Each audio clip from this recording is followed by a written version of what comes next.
The Summer Baldwin case, buried in suitcases.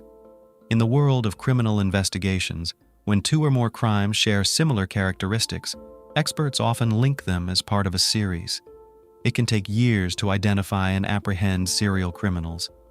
Most criminals have experienced violence and abuse as children, and some have varying degrees of mental illness. Nevertheless, they are aware of their actions. To the outside world, these people often seem perfectly normal, so much so that those around them don't notice that they are facing a ruthless killer. Such was the case with Rosendo Rodriguez, an outwardly unassuming young man who served in the U.S. Marine Corps. Witnesses who knew him personally and testified at his trial described him as a friendly, responsible, and good-hearted man who wouldn't hurt a fly. However, it emerged that he had brutally taken the lives of two young women and disposed of their bodies in a particularly extravagant and unusual way. Looking ahead, I will say that this man was justly punished for his heinous deeds. But let's start from the beginning to understand this loud and complex case, learn about his victims, and dive into the childhood of the criminal to understand how he turned into a monster, a naked beauty in a suitcase. This chilling tale began on September 13, 2005, in the outskirts of Lubbock, Texas. A city utility worker performing routine duties at a local landfill noticed an unusual object amid the typical array of colorful trash, a large black suitcase that seemed oddly intact and bulky. Curiosity piqued. He opened the suitcase, hoping perhaps to find something valuable. To his horror, the first thing he saw upon unzipping it was a woman's manicured hand. Initially, he couldn't believe it was a real human body and not a doll or mannequin. On fully opening the suitcase, he discovered the naked body of a young woman, her knees drawn up to her chest, arms crossed around her neck. The worker immediately halted the garbage truck that had brought the grisly suitcase and called the police. The landfill was quickly cordoned off, and the truck and its contents were thoroughly examined. Finding any clues in a vast city dump was nearly impossible, but the investigators hoped to at least uncover hints about the woman's identity and how she ended up there in such a state. No identification or personal items were found in the suitcase. The only distinctive feature on the body was a small tattoo on the leg with the word "Summer." The medical examiners now faced the task of determining the cause of death, while forensic experts needed to identify the victim and track down her killer. An autopsy revealed multiple injuries inflicted while the woman was alive, including signs of sexual violence. However, the cause of death was positional asphyxiation. She was still alive when placed in the suitcase, but suffocated due to the confined space. By the time her body was found, she had been deceased for approximately a day. Fingerprint analysis uploaded to the national database in the United States identified the victim as 29-year-old Summer Lee Baldwin. Who was Summer Baldwin? Summer Baldwin, born in 1976 in Washington, was known for her sweet, kind, and open nature. She was a bright student with a vibrant personality and many friends. Dreaming of an acting career, Summer had high aspirations for her life. After graduating from high school, she enrolled in community college, but university studies were difficult for her. Friends invited her to Texas for a change of scenery and opportunities. Summer moved to Lubbock with the support of her parents, hoping to start her life with a clean slate. It is unknown when Summer's life spiraled, but she gradually became addicted to alcohol and illicit drugs without seeking help from her family. Over time, her addiction worsened, leading to job loss and connections with people with criminal records. Her acting dreams were dashed, and she eventually began working as an escort to support herself. Unaware of their daughter's problems, Summer's parents thought she was leading a successful life. They were devastated when the police informed them of her tragic death in September 2005. The information they provided about Summer's friends and hangouts was limited. Notably, a few months before her death, Summer was a key witness in an important federal counterfeiting case. This suggested that her murder may have been a contract killing by a criminal gang, which drew the attention of the FBI and put the investigation under special scrutiny. The investigation and the first suspects. The first person called in for questioning by the police was Rebecca, best friend of the deceased Summer Baldwin. Rebecca shed light on Summer's occupation and mentioned several of her boyfriends, one of whom behaved aggressively, often raised his hand to her and persistently stalked her after their breakup. That man became the first suspect in the case. Summer's ex-boyfriend was detained and brought to the station the same day, but he categorically denied his involvement in the case. Moreover, he seemed genuinely surprised and upset by the news of her death. He had a solid alibi. The night before the tragedy, he had been involved in a drunken brawl in a bar and spent the night in a cell with another troublemaker. As a result, the police had to release the first and only suspect at the time. Another friend and, so to speak, colleague of the deceased provided the investigation with much more important information. According to a woman named Marjorie, she saw Sammer the evening before the murder, and they even exchanged a few words. They met on September 11th in the parking lot of a convenience store.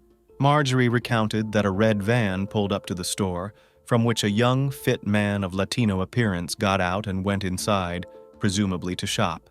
In the meantime, Summer, seeing her friend, came out from the passenger side to greet her.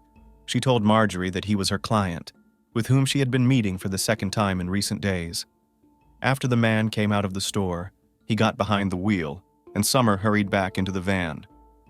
Marjorie then went about her business and didn't see which direction the van drove off, nor did she know where the couple planned to have their rendezvous. She added that she had never seen the man before and assumed he was not a local. The only description she could provide was that he had very short hair, like a military man, due to the darkness outside and her inability to see him clearly. What's wrong with the suitcase? The suitcase, which became a young woman's coffin, appeared quite odd. Externally, it was smeared with garbage and waste, yet it wasn't worn out, and its wheels looked new. Inside, all tags were in perfect condition, and the lining seemed as if the item was brand new. Moreover, even the plastic attachment for the price tag was intact, suggesting that the person who bought the suitcase hadn't removed it. It was established that suitcases of this brand were sold in dozens of stores throughout the city, but this particular large model was available only in 2 stores. Thanks to the perfectly preserved barcode, it was discovered that a pair of identical suitcases were sold the day before the grim discovery at a Walmart store in the same area of the city where the girl was last seen alive. The first purchase was made after noon, and the second around 2 in the morning, which was quite strange and suspicious. Police officers immediately went there and requested the store's surveillance camera footage. Upon reviewing the material, they found that the first suitcase was bought by an elderly couple. These people were not initially suspicious, but they were located, and they could present the suitcase and explained that they bought it for a vacation trip. The second suitcase, however, was bought by a young man of Latino appearance, athletic build, and with very short hair, like a military man's. Suspicions arose that this was the person mentioned by the witness who saw him in the company of the deceased girl in the parking lot of the supermarket. Moreover, the man also bought a pair of disposable gloves at the checkout. Further information was provided by the external surveillance cameras installed in the store's parking lot. They showed the man exiting with the suitcase in hand and loading it into a red van. Too many coincidences led the police to believe they had found their man, and all that remained was to establish his identity, locate, and bring him in for questioning. Hunt for the stranger. The man was extremely cautious, using cash instead of a card to avoid leaving any personal data. However, he didn't account for the surveillance cameras in the parking lot, which captured his vehicle's license plate number perfectly. Police quickly identified the vehicle as a rental in the name of Rosendo Rodriguez, a U.S. Marine Corps reservist. Rodriguez had no criminal record and hadn't previously come to police attention. He was in Lubbock for a few days with his unit for training.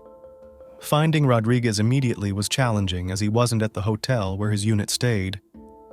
However, police had his details and discovered he had withdrawn a large sum of cash from an ATM at another hotel, likely the money used to pay for the suitcase and gloves. Rodriguez hadn't stayed at the hotel where he used the ATM. Instead, someone named Thomas Rodriguez, matching Rosendo's description, had checked in on September 11th. It turned out to be the same person using a different name for unknown reasons. Luck favored the investigation. The hotel room rented by Rodriguez, which he had already checked out of, hadn't been cleaned yet, yielding crucial evidence. There were brown stains and splatters on the carpet, bed, and walls that resembled dried blood. A tag from a new suitcase was found near the bed, and the trash contained used contraceptives and disposable gloves. Forensic analysis confirmed the dried blood in the room belonged to Summer, and DNA on the contraceptives and gloves matched both Summer and Rodriguez. There was no doubt they had found the murderer, but by then, Rodriguez had already left the city. However, with all necessary information, tracking him down was straightforward. Rosendo Rodriguez III was born on March 26, 1980, in Wichita Falls, Texas, into a poor family of Mexican immigrants. Reports suggest that he experienced violence and harsh treatment in his early childhood. His father, described as domineering and aggressive, struggled with alcoholism and frequently abused his wife and children. During his childhood, Rosendo also displayed aggression, often getting into fights at school. However, as he grew older, he learned to control his anger. After high school, he attended Texas Tech University and moved away from his parents. Living independently, he worked various jobs, including at a pizzeria, as a courier, and as an office clerk, before deciding to serve in the U.S. Marine Corps. Colleagues in the military described Rodriguez as quiet, balanced, disciplined, and responsible. He was seen as a good friend, always ready to help, well-educated, and physically attractive, making him popular with women. Rodriguez was arrested on September 15th at his home in San Antonio. When police arrived, he was calm and seemingly unaware of the gravity of the situation. During the search, a striped shirt and shorts were found, matching the outfit he wore when purchasing the suitcase caught on surveillance footage. Additionally, his laptop and mobile phone were seized, interrogations, and Rodriguez's version. For the first few weeks, Rosendo remained silent and denied involvement in Summer Baldwin's murder.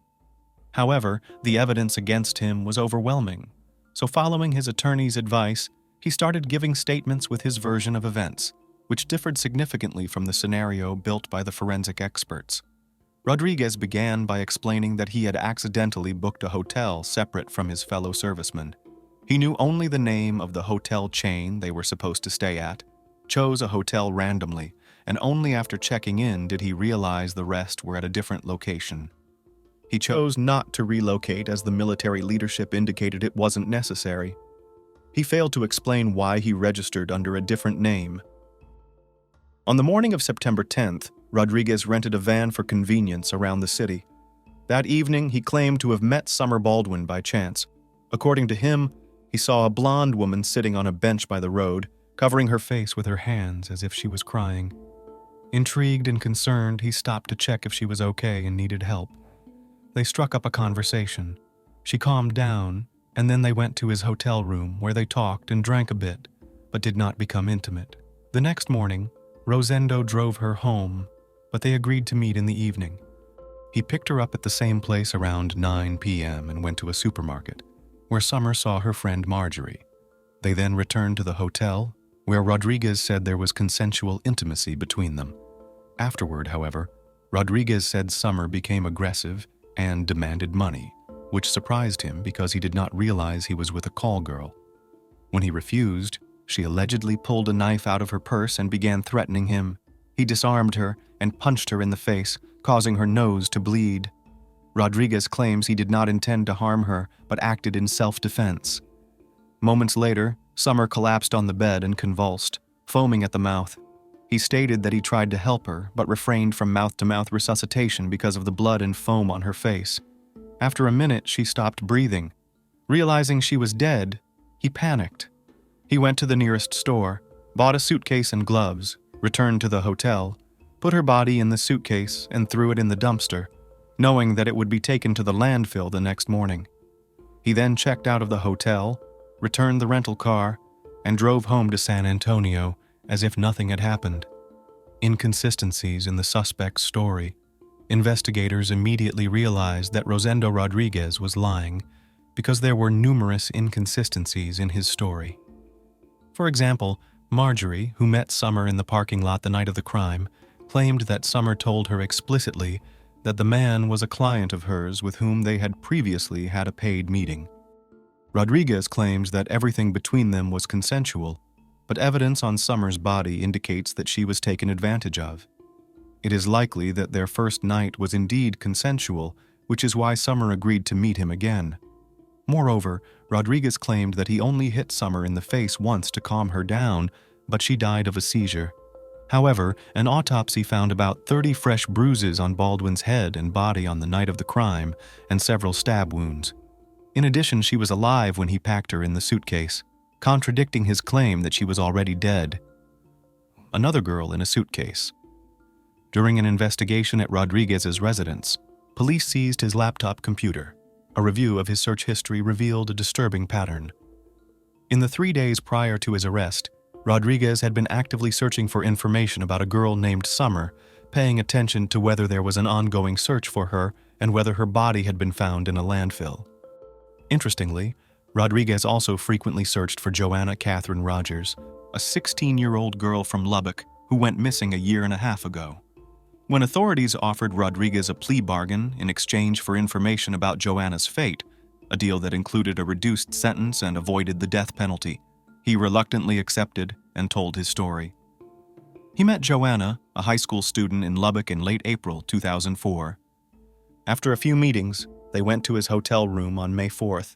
The situation turned tragic when, after an argument over money and threats of a lawsuit for rape, Rodriguez panicked and covered Joanna's mouth to silence her and inadvertently caused her death. In a desperate attempt to dispose of the body, Rodriguez put it in his own suitcase and threw it in a dumpster. This method replicates the disposal of Summer's body a year and a half later. Rodriguez initially confessed to these actions, but later recanted his testimony, claiming coercion. Realizing the need to find Joanna's body to strengthen the case, police undertook a massive search of the city dump. More than a year later, they miraculously found a suitcase containing Joanna's remains. Despite severe decomposition, DNA testing confirmed the identity of the remains. This evidence allowed authorities to charge Rodriguez as a serial offender, committing similar heinous crimes with a consistent modus operandi. Trial, verdict, and execution. Despite the overwhelming evidence and the gravity of his crimes, defendant Rosendo Rodriguez hoped to avoid the death penalty until the last moment, expecting a life sentence with the possibility of parole. However, the court decided otherwise. The decisive factor was the fact that Summer Baldwin was 3 months pregnant at the time of her tragic death. This aggravating factor was decisive, and the court found Rodriguez guilty of first-degree murder, sentencing him to death by lethal injection. Rodriguez and his lawyers filed multiple appeals, citing errors and misconduct by investigators, but all were rejected. While in prison awaiting execution, Rodriguez even maintained his own blog on criminal justice and policy issues. On March 27, 2018, nearly 10 years after being convicted of his heinous crimes, Rosendo Rodriguez was finally executed. This occurred the day after his 38th birthday. The death sentence was carried out in the Huntsville prison in Texas. This execution was the 4th in Texas and the 7th in the United States for the year 2018. The case of Nobuyuki Sato, a schoolgirl in the house as a pet. To realize that the perpetrator is a maniac is possible by the nature of his actions. As a rule, maniacs abuse, torture, and then brutally take the lives of their victims, but sometimes such abuse lasts for years or even decades. If the account of a maniac has more than 2 victims, criminalists call it a series, and the criminal himself, a serial maniac. The history of world criminalistics knows a lot of cases when maniacs did not kill their victims, but held them captive in their own homes, basements, or specially created bunkers. It is enough to remember Natasha Kampusch or Elizabeth Fritzl, who was kept by her own father in the basement of their own house for 24 years.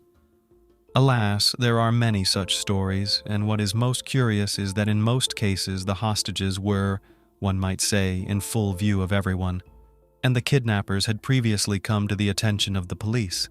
The name of our heroine today is Fusako Sano, and she has been held captive for almost 10 years in a room whose door was never locked.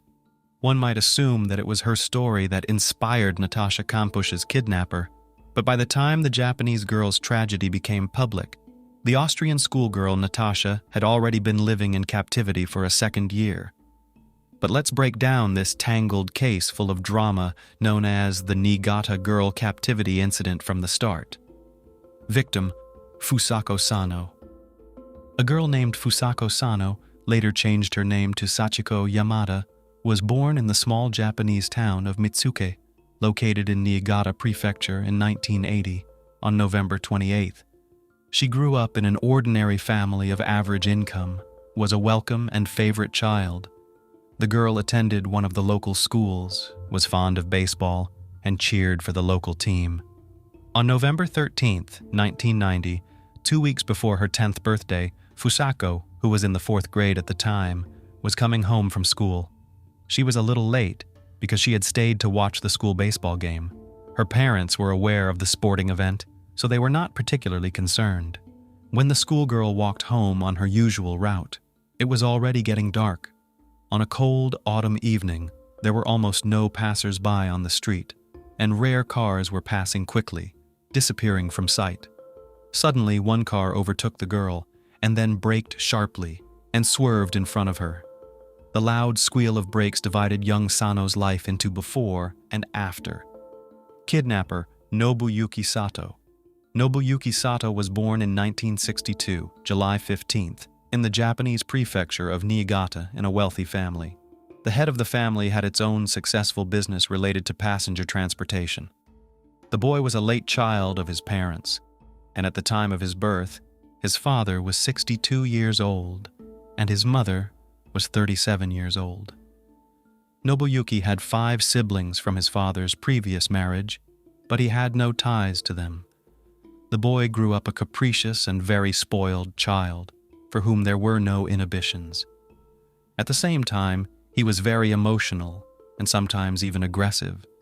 If his demands were not met immediately, he could throw a tantrum, and once he threw himself at his mother with fists right in the store when she did not buy him another toy.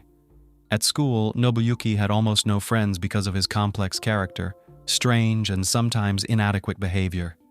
It is worth noting that the boy was quite tall, which he was very embarrassed of, and all the time slouched a lot, so he received a lot of offensive nicknames.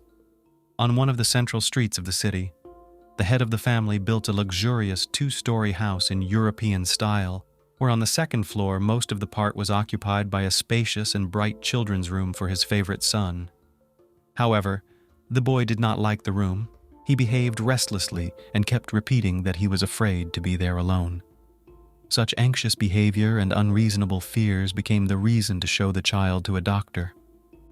After an initial medical examination at a regular hospital, the boy was referred to a psychiatrist for evaluation. There he was diagnosed with several disorders, including nyctophobia, fear of the dark, misophonia, fear of germs and dirt.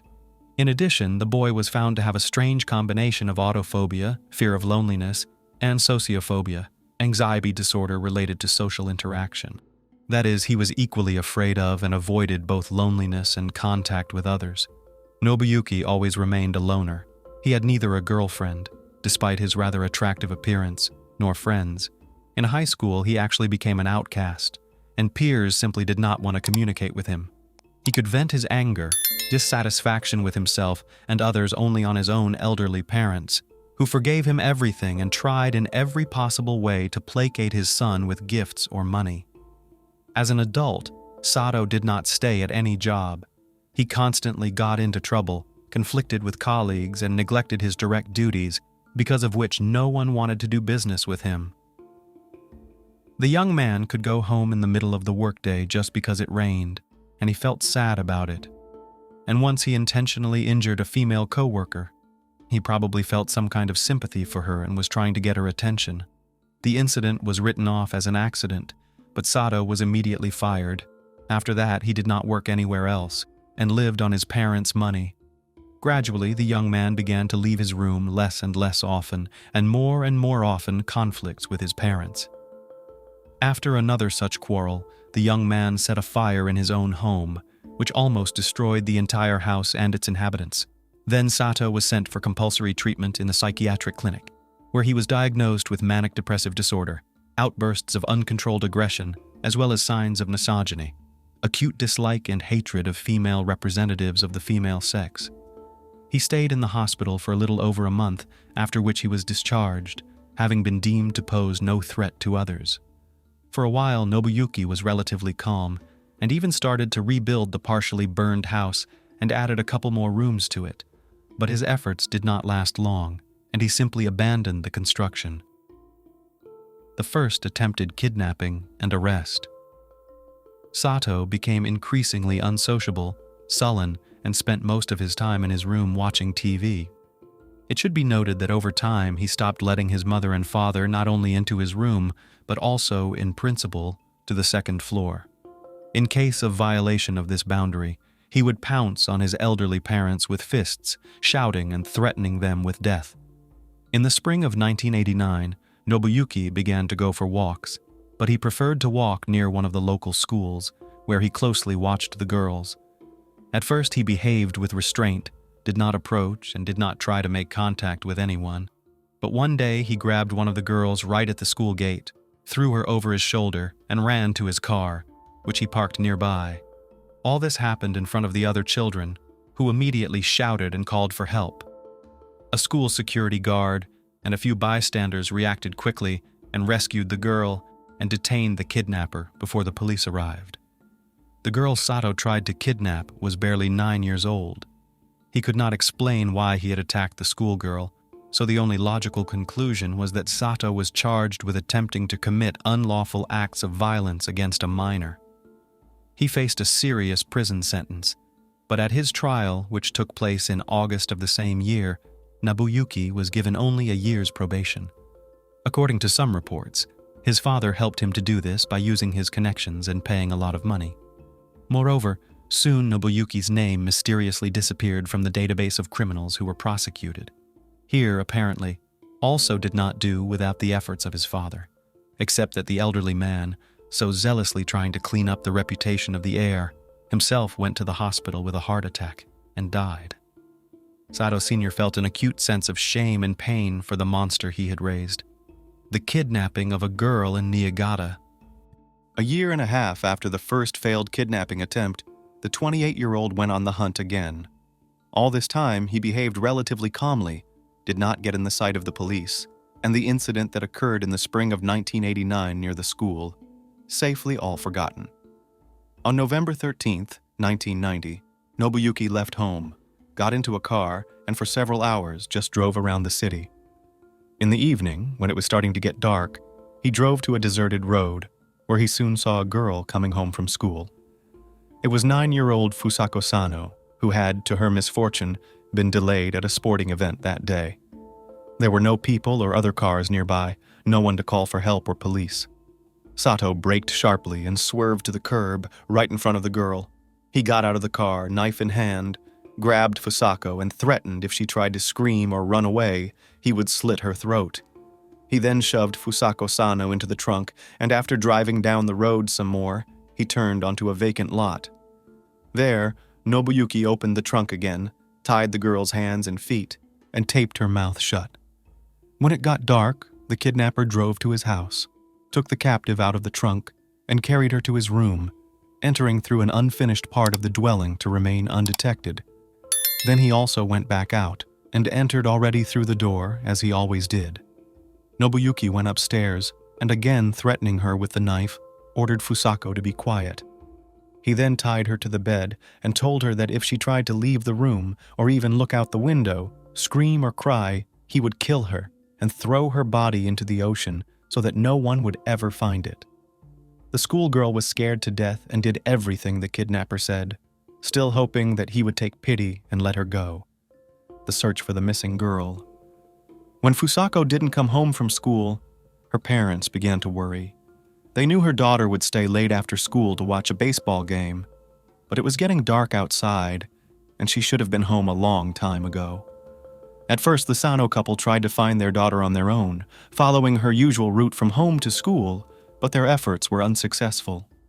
Closer to night, the parents of the schoolgirl appealed to the police, hoping that the girl will be found quickly, because from the moment of her disappearance has passed only a few hours. Police squads began the search, and by morning they were joined by dozens of volunteers from among local residents. The next day, more than 200 people took part in the search operation, combing the area, pasting flyers with photos of the missing girl and interviewing passers-by in search of random witnesses. Notably, Nobuyuki lived very close to the girl's school and near the police station. Moreover, he had previously come to the attention of the police for attempting to kidnap the girl. But despite all this, Nobuyuki was not even a suspect in the case, thanks to the efforts of his late father, who made sure that his son's name did not appear in the criminal database. The massive search lasted for many months, checking numerous empty buildings, structures, trailers, and railroad cars, searching suspicious vehicles, combing vacant lots and interstate highways. But despite all the efforts, no traces or clues to the schoolgirl's whereabouts were found. The most different, even unlikely versions were being worked out, among which there was a suggestion that representatives of North Korean special services were involved in the abduction of the Japanese girl. However, as time went on, the search was not successful, and Fusako Sano was still considered missing, captured by a maniac. As Fusako herself later admitted, she was scared to death at first and did everything her captor told her, hoping that in time he would take pity on her and let her go. But Nobuyuki didn't even think of letting his captive go. For the first few months, he bound her hands and feet tightly, so tightly that the blood flow was impaired, causing her to lose some sensation in her limbs. In case of the slightest disobedience or violation of silence, the torturer used a stun gun as punishment, beat Fusako on the head and body with his fists, or threatened her with a knife. At the same time, Nobuyuki never once took advantage of his victim in an intimate way during his imprisonment. He was not attracted to her as a woman, but rather something between a living toy and a pet to talk to. Nobuyuki Sato fed the prisoner once or twice a day with food prepared by his mother, who lived on the first floor. Because of this meager diet, the girl was weakened and severely malnourished. He forbade her to get out of bed, and she had to go to the bathroom in plastic bags, which the man then took to the unfinished part of the house. Once a month, he bathed Fusako in a basin, cut her hair and nails himself, and dressed her in his own shabby clothes. But even if she behaved quietly and did not break the kidnapper's rules, he still beat her regularly for fun and practiced various fighting techniques on her. After a few years, Fusako was finally broken psychologically, complied with all the demands of her tormentor, and did not even try to run or look out the window. Sato stopped tying her up when he went somewhere else and didn't even lock the door of his room. He simply made the bed with the prisoner lying there and threw a couple of blankets or towels on top, so that at first glance it looked like there was nothing underneath. As time went on, Nobuyuki began to turn on Fusako's radio periodically and allowed her to watch television with him. However, they watched only scotchki or some sports matches, something that was interesting to Nobuyuki himself. He also brought her comic books, which he adored.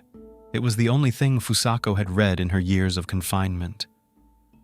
For almost 10 years, she had seen no other people but her captor, had never spoken to anyone, and had never left the confines of her room. In fact, she was on the bed all the time, and hardly moved at all.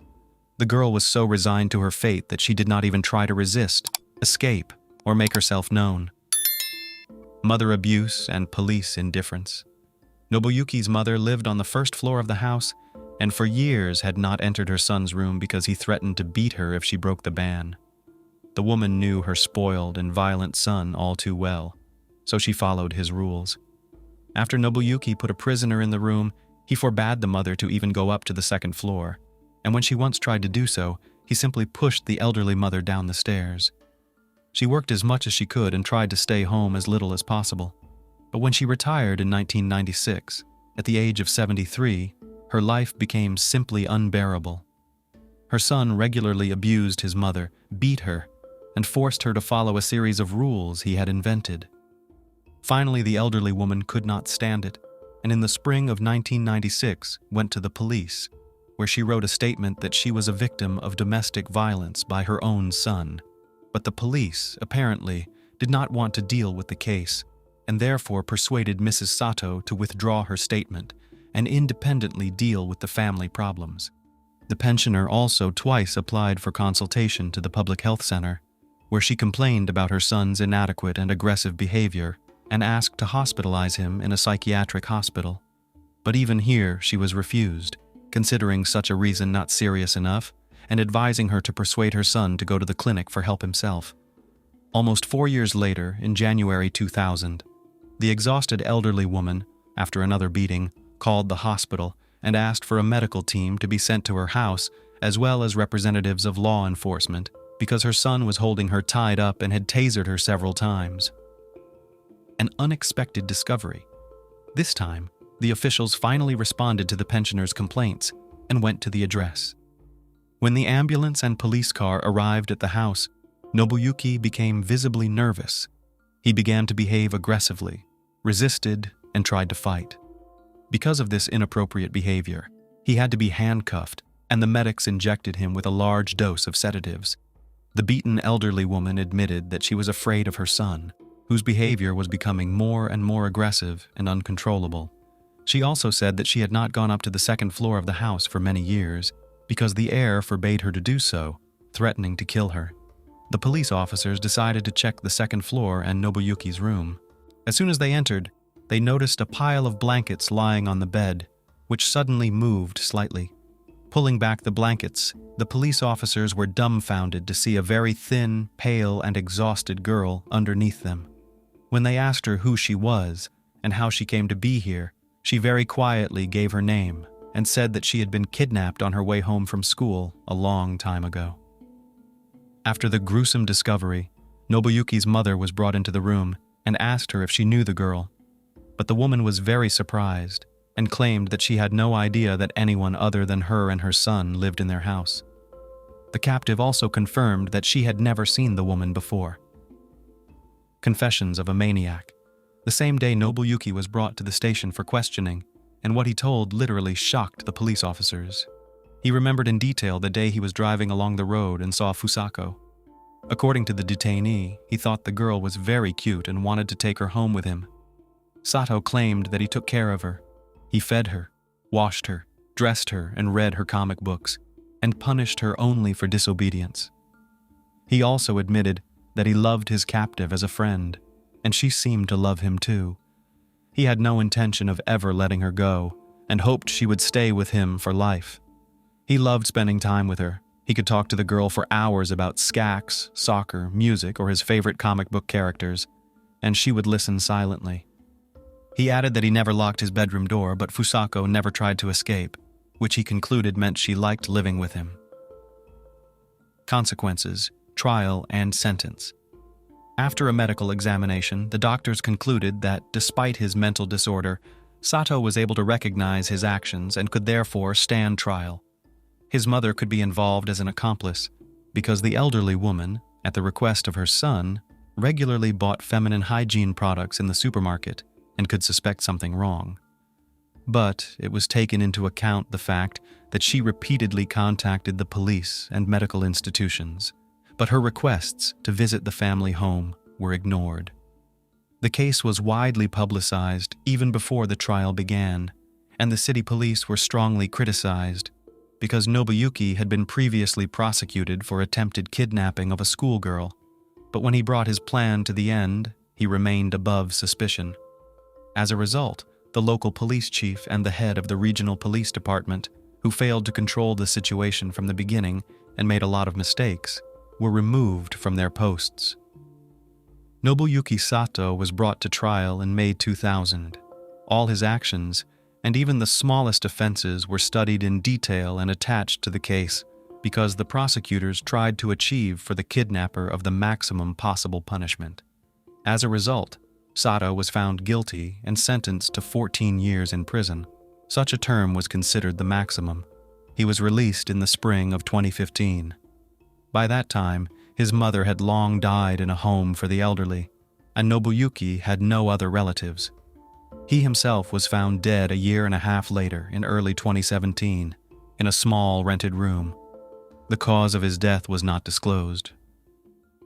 How did the girl's life turn out? At the time of her discovery, Fusako was so weak that she could barely stand on her feet. Doctors diagnosed her with exhaustion and dehydration, and her muscles were practically atrophied, in addition to stuttering, frightened of sunlight, and practically lost her communication skills. When her parents saw their daughter for the first time after nearly a decade apart, they didn't even recognize her. It took the girl about a year to more or less recover physically, but her mental health took much longer to recover. Fusako Sano had severe post-traumatic stress disorder, shunned people, and her intelligence remained at the level of a 10-year-old child. Her parents took their daughter out of town. She changed her name to Sachiko Yamada and flatly refused to talk to the press. Over time, she made friends, took up photography, and even passed her driver's license test. Unfortunately, in 2007, she suffered another shock when her father drowned in front of her eyes during a family trip to a pond. The case involving the crime against 8 members of the Roden family became one of the most notorious and complex in Ohio. Overnight, the motto, "all for one and one for all," became fatal for each family member. Only the minor children were spared from the mass violence. The investigation spanned over 10 states in the USA. Detectives conducted more than 600 interviews, gathering around 700 witness statements. Various theories were considered: self-harm, retaliation by illegal substance dealers, and cult sacrifices. Attorney General Mike DeWine even suspected local residents of withholding crucial information. It seemed the investigation had hit a dead end. Until a moment came, when a solution, lying on the surface, became apparent. As it turns out, the most complex situations are often rooted in simplicity. This story illustrates how familial bonds turned into a bloodbath. In Pike County, Ohio, USA, it all began with a simple crush. Hannah Mae Roden was 13 years old when she met 18-year-old Edward Jake Wagner. The young man invited her to the prom. From that evening on, they were inseparable. Their relationship elicited mixed feelings. Undoubtedly, the love that blossomed between them was visible to the naked eye. On the other hand, the age difference raised many questions and doubts. However, the young couple's parents did not obstruct their relationship. After all, everyone had been young once. Over time, the Roden and Wagner families started spending weekends and parties together. Love was passionate and carefree. When Hannah turned 15, she announced her pregnancy. Upon hearing the news, Jake was overjoyed. He anticipated how delighted his family would be with the new addition. The Wagners highly valued traditions and lineage, hence adored children. In them, they saw the continuation of their lineage. Even ancestral names were passed down from generation to generation. Jake's father was named George Wagner III, and his brother, George Wagner IV.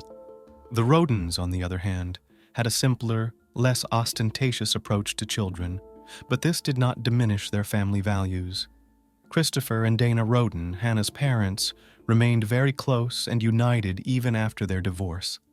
They loved their 3 children and dedicated their lives to their well-being.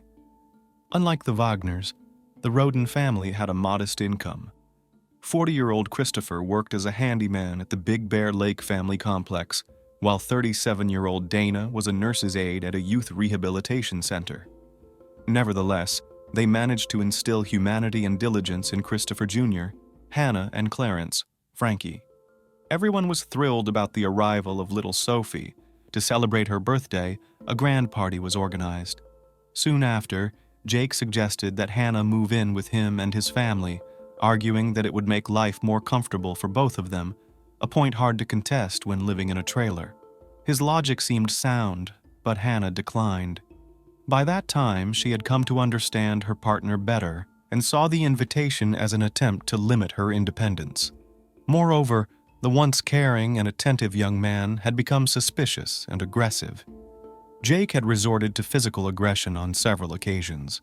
His rough behavior cooled Hannah's feelings for him. Her refusal became a bone of contention for the Wagners. Now, each of Sophie's parents was determined to gain full custody of the girl. The families began to advocate for their own interests. Driven by his desire, Jake went as far as to threaten his beloved, angry that she refused to sign a document transferring custody rights to him and his brother. In a fit of anger, he once messaged her, saying that if necessary, he would take the daughter by force. "If you truly loved her, you wouldn't resist. You would have long ago handed her over to be raised in a healthy environment," he claimed. For some reason, he believed the Rodens posed a danger to Sophie. Such conversations continued for 2 years, during which Jake became more tyrannical. Hannah grew tired of the total control and in March 2015 completely ended the relationship. Moreover, she had come to know something alarming. It turned out that Jake's brother, George IV, had gained custody of a son by threatening the boy's mother with a weapon. This confirmed that the Wagners saw moral and physical coercion as acceptable means. To protect herself and her daughter from this unscrupulous family, the young Roden decided to distance herself. She wanted to raise her daughter alone while working as a nurse's assistant and finishing school. The situation worsened when everyone learned about Hannah's second pregnancy. Although she claimed the child was from another man, Jake had his doubts. He attempted to find out if she was seeing someone else. So, in December 2015, he hacked into her social media accounts but found nothing incriminating. At the end of his search, he noticed that the woman was communicating with George IV's former mother-in-law, which sparked genuine interest. A court case was soon to follow, during which the Wagner family repeatedly interacted with the woman. "They'll have to eliminate me before they can take custody of my daughter," Hannah wrote in her message. Jake shared the details of the correspondence with his family, infuriating them. Then his maternal grandmother, 65-year-old Rita Newcomb, forged an important document regarding custody. Moreover, during a court session to determine the granddaughter's residence, Christopher Roden and George Wagner III had a serious disagreement. Ultimately, the relationship between the families completely deteriorated. Soon, a terrible idea occurred to the Wagner family. Hannah was so uncooperative that they felt the need to eliminate her, as well as the entire Roden family, who could claim custody of Sophie. This insane thought turned into a monstrous plan that solidified by Christmas 2016. People's thoughts during the festive season are usually focused on love and creation, which cannot be said for the Wagner couple, who organized a vote. It was decided whether they would implement their plan. All family members agreed. The only thing left was to assign roles and prepare. 5 months were spent studying the Roden homes and surveillance cameras, with special attention to their daily routines and work schedules.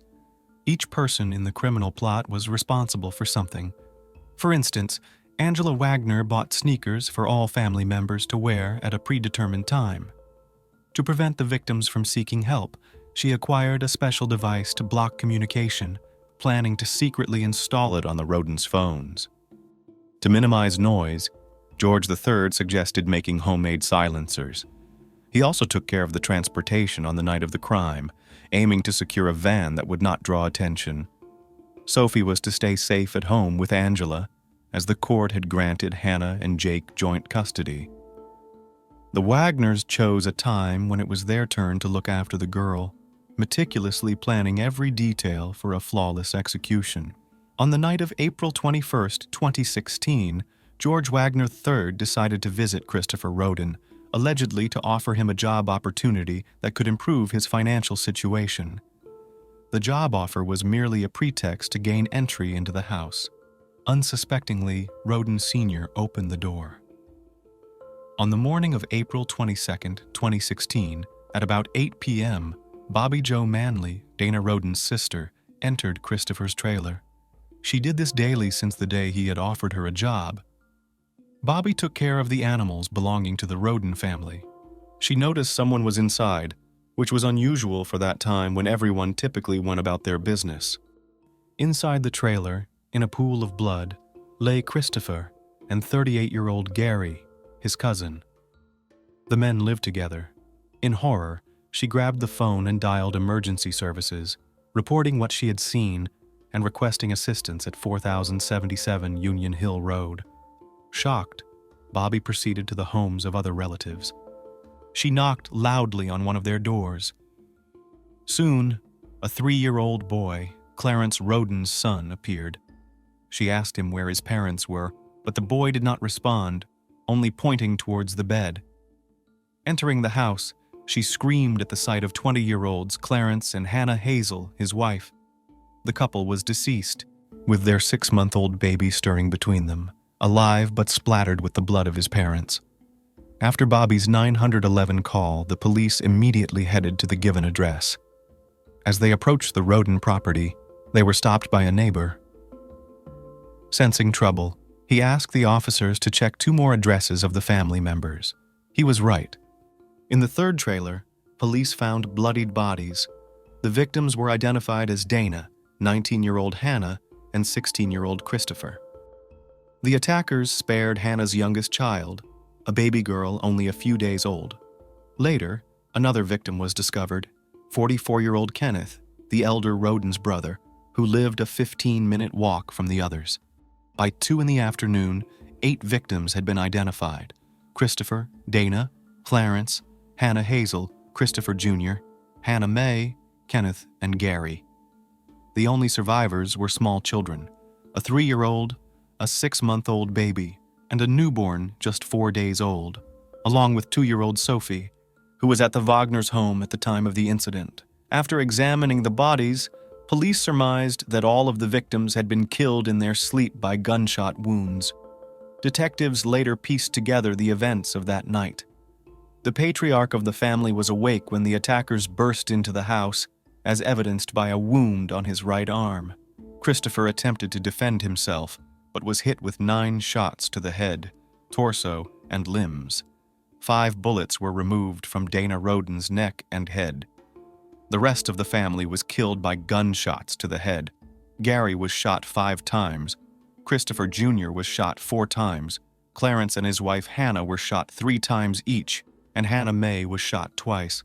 Kenneth was the only one to be shot once.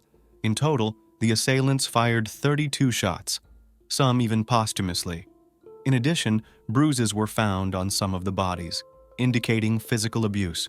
Since no one in the vicinity heard anything, investigators concluded that the perpetrators used silencers, indicating a carefully planned and executed act. It was clear that the victims were not random. Someone wanted revenge on the entire family. During the search, police found 5 Remington shell casings of different types and an unused bullet from a different model of gun. In addition, the scattered nature of the trailers indicated that more than one person had committed the crime. Leonard Manley, Dana's father, claimed, "The criminals knew the Rodens well, or the dogs would have been barking all over the pike." The question of who dared to commit such an act kept police officers busy. The Attorney General's office provided more than $20,000 for the funeral of the Roden family. The deceased were interred in several stages. On April 28, 2016, Gary was the first of the victims to be buried in South Shore, Kentucky. He was followed by Hannah Hazel, whose farewell was held on May 1st in the village of Otway, Scioto County, Ohio. The other victims were buried on May 3rd in West Portsmouth, in the same county. Many local residents came to say goodbye to the family and pay their respects. As for the fate of the surviving children, they were placed in the care of relatives. A wave of panic swept through the neighborhood. The police urged the relatives of the Rodens to take necessary precautions and advised all residents of Pike to stay away from their homes at night.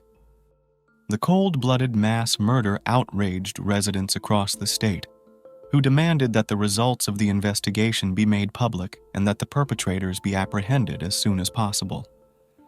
Cincinnati businessman Jeff Ruby offered $25,000 for information that would help arrest and convict those involved in the murder, but he later declined the reward offer. No less than 100 individuals were part of the investigative task force working on the Roden case. Following the funerals as part of the investigation, 3 trailers belonging to the slain family were towed away. The following day, several more vehicles met the same fate, all transported to a secure facility. This was done to preserve evidence and protect the personal belongings of the deceased. After the investigation, the family's cars and farming equipment were planned to be returned to the victims' relatives. Forensic specialists joined the investigation. Trailers were meticulously examined. However, no DNA of the suspects was found in any of them. Cameras had been installed in the mobile homes, but they too provided no information as they had been disabled. Those who planned the crime had thought through every detail meticulously. It seemed there were no significant leads, until detectives discovered something. Cannabis crops were found at 3 crime scenes. In one location, there were about 200 plants. Officers believed the cannabis was grown for sale, not personal use, leading to speculation about the involvement of Mexican drug traffickers. However, the amount of cannabis found was too insignificant to suggest an attack by an entire cartel.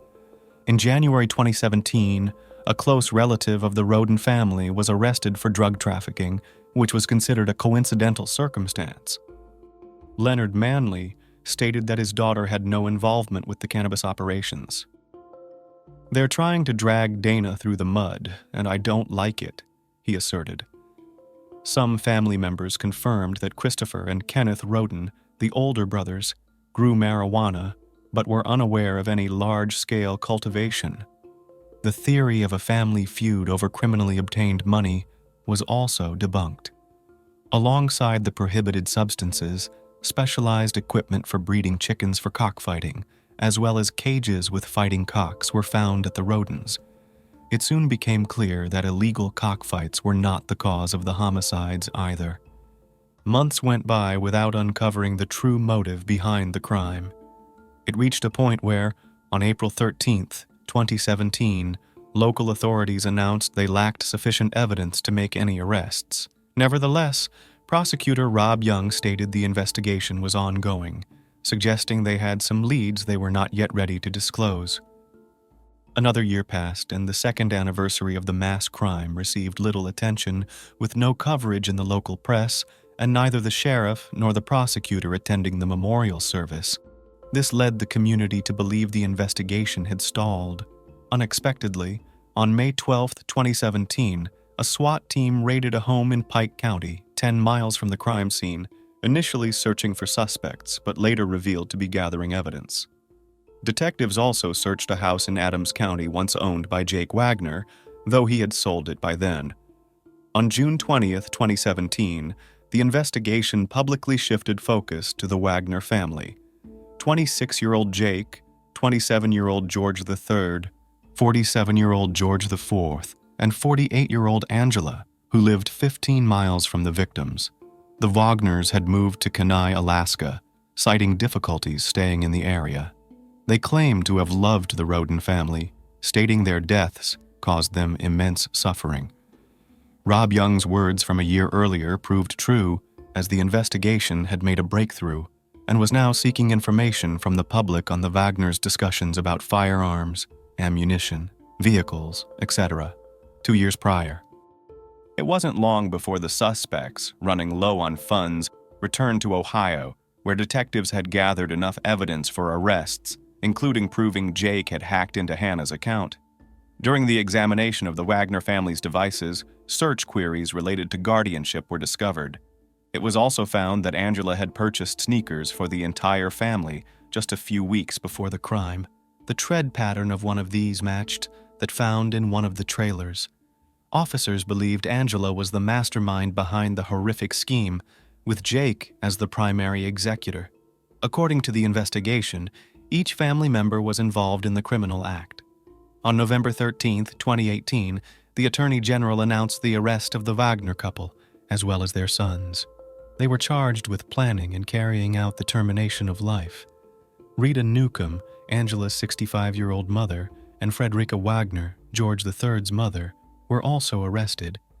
They faced charges of perjury and obstructing justice. In 2019, Rita Newcomb underwent handwriting analysis, which proved her involvement in forging a guardianship document for Sophie. Later, to avoid imprisonment, she struck a plea deal. The charges against Frederica Wagner were dropped in June 2019. The other Wagners remained incarcerated, having refused to cooperate with the investigation. They denied any involvement in the deaths of the Rodens and expressed sorrow over their passing, wishing for the real perpetrators to be caught. However, on April 22, 2021, 5 years after the tragic incident, Jake decided to make a deal with the prosecution. The agreement was that he would disclose details of the crime in exchange for all family members receiving life sentences instead of the death penalty. Wagner Jr. admitted to taking the lives of 5 out of 8 individuals. Thus, he pleaded guilty to 23 criminal charges, including 8 counts of aggravated crime. The remaining charges included burglary, conspiracy, illegal possession of dangerous ammunition, forgery of evidence and documents, interception of telegrams and oral messages, unauthorized use of property, obstruction of justice, involvement in corrupt activities, and unlawful intimate conduct with a young woman. He indicated that eliminating the mother was seen as the only way to secure custody of his daughter. By taking Hannah's life, he felt compelled to do the same to the other Rodens, fearing they would seek vengeance and refuse to relinquish the girl. The next to stand trial was Angela. On September 10th, she pled guilty to conspiracy to commit aggravated crime, robbery, and evidence tampering. She also agreed to testify against the other defendants. In exchange, the charge of ending a life was dropped. Angela was sentenced to 30 years in prison. The trial of George Wagner IV began on August 28, 2022. The man denied any involvement in the crimes, insisting he was completely unaware.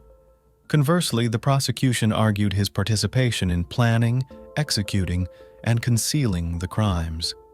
Ultimately, George IV was found guilty on 22 counts and sentenced to life imprisonment without the possibility of parole. The trial for George III is scheduled for February 2024.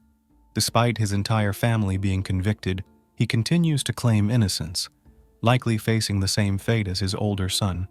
This once harmonious relationship ended in tragedy. The collective madness of the Wagners is beyond understanding and forgiveness. Their actions left 3 children orphaned. What will become of Sophie when she grows up and realizes what happened? In their fight for custody and a facade of well-being, the Wagners deprived the young girl of loving parents, relatives, and a peaceful life.